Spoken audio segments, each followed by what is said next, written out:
My name is Lucie Compagnolo. I'm CEO of Space Founder France, which is an accelerator but also an investment fund for European space startup.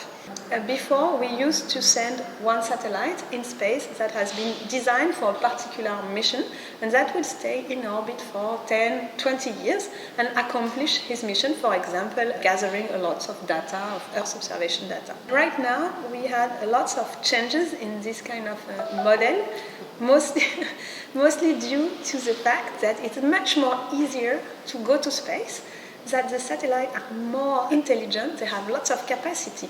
And in-orbit servicing is the fact that you can send a satellite in orbit, but you can task him with different activity during his life.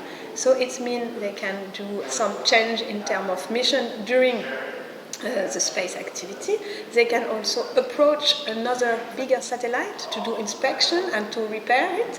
They can extend the life of some satellites that are already there, and they can also refuel one satellite that is in orbit. And with that, you have lots of ups and downs and logistic, I would say, topics that are really enabling lots of new service and activity. Second topic that I think is super interesting right now, it's space sustainability, both in space, as we know there are lots of space debris, space junks all around the orbit, and you see lots of innovation in order to identify, detect, grab, and also remove some debris and to protect some critical infrastructure in orbit. But also sustainability for Earth, for terrestrial application. So we monitor forest, we monitor floods, climate change impact, everything related to the risk monitoring, to the biodiversity with satellite, and I think this is really a very interesting topic. Yeah, by design, space is really at the crossroad of lots of other industry. Two that are right now really revolutionizing the way we do space activity is semiconductor and ICT industry. As mentioned, we are able to have much more modular and flexible satellite in orbit. And to do that, you need to have like processor power. You need to be able to have satellites that are almost autonomous, that are able to direct themselves with space traffic management. They are able to decide when it's the right time to acquire an image without having the space to ground communication and telecommand.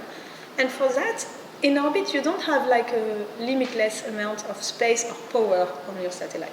So you need always like more performing chips, more smarter algorithm, and this is where we have a lot to learn and to bridge with semiconductor and ICT industry.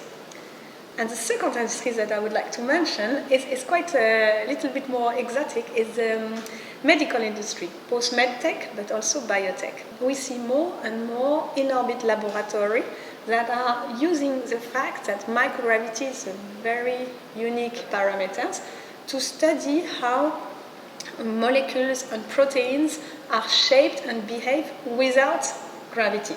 And with that, you discover very interesting behavior that can be then replicated on Earth in special conditions and can lead to new drug discovery. When I started, it was approximately 15 years ago, some behavior were permitted by the society that were not really nice, as you can imagine, for female workers. I really see an improvement with the years, with the fact that now it's less accepted. I would cite three main actions. First of all, more women in the workplace, and especially in a technical role and management executive role. That's super important. So to do that, you need to scout them, maybe in other industry, train them, coach them, and to have a certain amount of women to balance this corporate culture, to make it more inclusive. Second thing is to really work with a younger woman, meaning I'm thinking high school, I'm thinking college, to say, okay, this job exists, you can have this job, technical jobs are great, scientific jobs are great, and do a lot of proactive activity to present what's an engineer job.